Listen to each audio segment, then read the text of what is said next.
मोदी सरकार ने केंद्रीय कर्मचारियों को बजट से पहले 8वें वेतन आयोग का तोहफा दिया। इस गठन के साथ ही लोगों के मन में कई सवाल उठ रहे हैं। 8वें वेतन आयोग के आने से सैलरी और पेंशन में कितना इजाफा होगा?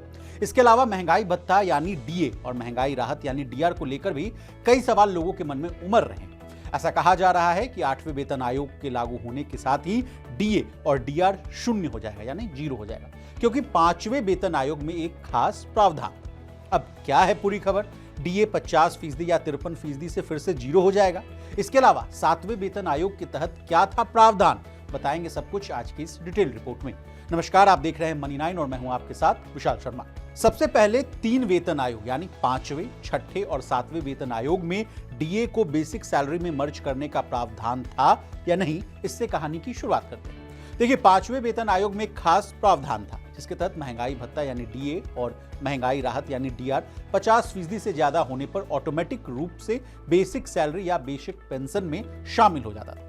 यह सैलरी स्ट्रक्चर को सरल बनाने के लिए किया गया था, लेकिन 6ठे वेतन आयोग और 7वें वेतन आयोग के तहत ऐसा नहीं था।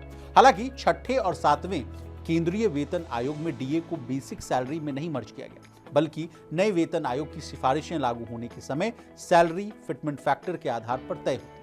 ऐसे में इस समय महंगाई भत्ता इसमें शामिल नहीं होता। महंगाई भत्ता आने वाले समय में या वेतन आयोग की सिफारिश के आधार पर जुड़ता है।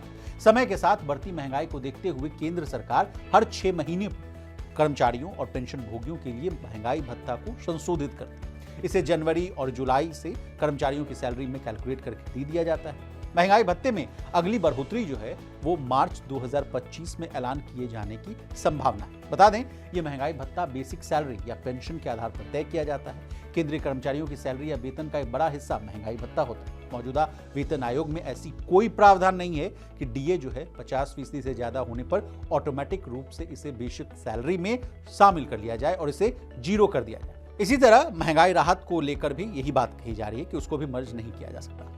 अब इस कहानी में बार बार आप फिटमेंट फैक्टर शब्द को सुनते आ रहे होंगे। अब क्या है फिटमेंट फैक्टर, उदाहरण से समझिए। फिटमेंट फैक्टर ऐसी चीज है जिसके आधार पर सरकारी कर्मचारियों की सैलरी और पेंशनर्स की पेंशन की गणना यानी कैलकुलेशन की जाती है।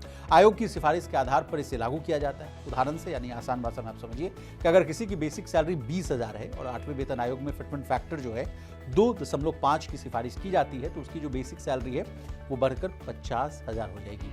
इसी तरह पेंशन भी कैलकुलेट होगा। अब जाते जाते कब से 8वें वेतन आयोग को लागू किया जाएगा ये भी जानिए।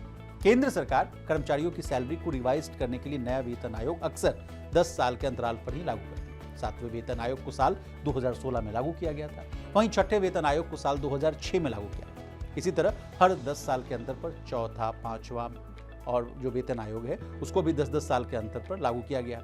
वहीं 8वें वेतन आयोग को भी सरकार ने 2026 तक अपनी रिपोर्ट पेश करने को कहा है। ऐसे में उम्मीद है कि इसे भी साल 2026 तक लागू कर दिया जाए। 8वें वेतन आयोग के गठन से करीब 50 लाख केंद्रीय कर्मचारियों और 68 लाख पेंशन भोगियों को लाभ मिलेगा। अभी तक देश में 7वां वेतन आयोग लागू है, जिसका कार्यकाल 31 दिसंबर 2025 तक है। अब हमने आपको 8वें वेतन आयोग को लेकर जो तमाम जानकारियां हैं उससे आपको रूबरू करा दिया। आपको हमारी डिटेल रिपोर्ट कैसी लगी कमेंट करके जरूर बताइएगा। इसी तरह देश, दुनिया और बिजनेस जगत से जुड़ी तमाम ताजा तरीन खबरों के लिए बने रहिए हमारे साथ और देखते रहिए मनी 9।